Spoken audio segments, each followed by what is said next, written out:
Tá leabhar le léamh amsa isit. Bruntanas go bhfam le Siobhainní Rúil. Bruntanas go bhfam. Meas tú cibháil mám a fáil bruntanas? Cin ar an muid bruntanas? Beidir go bhí a bruntanas faoi nollaig? nó ar de bhreath lá beidir? Fá go bhheicimiid cibháil mám a fáil bruntanas. Lá brethe bhfam atá an. Bruntanas dá lá brethe, iontach.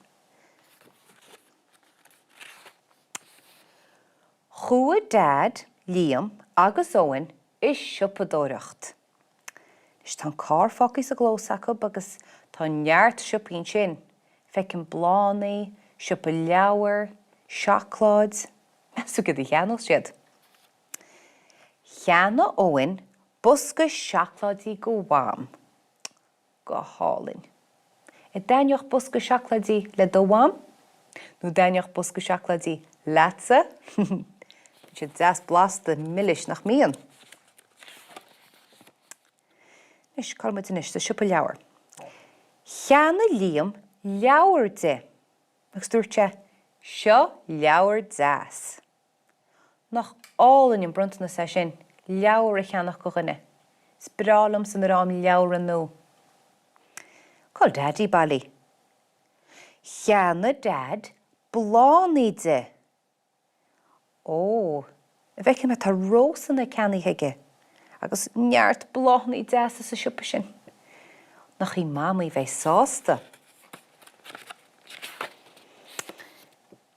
Fuair me bruntanas chuit a bhfam. Gus mámaí ní chun sé. Thug sean busca seacláidí de. Mas tú me sí sásta? Tá cumar a go sí sásta. Bhí mám an sásta. Ó, seacláidí deasa ar siise. Gur a maithad a stór. Gus í an sásta. Ach, mas tú bhfuil sé go tiile bruntanas ar meallach. Fuair me bruntanas chuit a bhfam. Ó, mas bhfuil iontas ara. Tá bruntanas tí ar gá rím. An go bhheicimiid. Thug se an leabhar de. Bhí mám an sásta.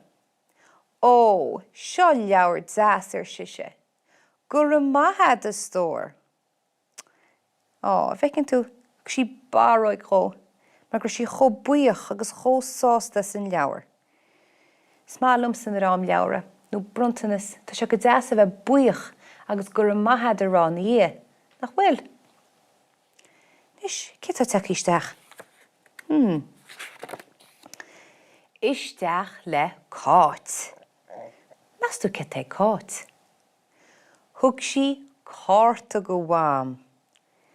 Ó, nach éiveann é sin. Tharn sí pictiúir ar a gáirta agus scríobh sí cárta speisialta go bhfam. Mas tú dainneoh sé sin le mám? Ó, nach deas an cárta stóraín ar sa mám. Gur a míle maithad. Thug dad na blánaí go bhfam. Agus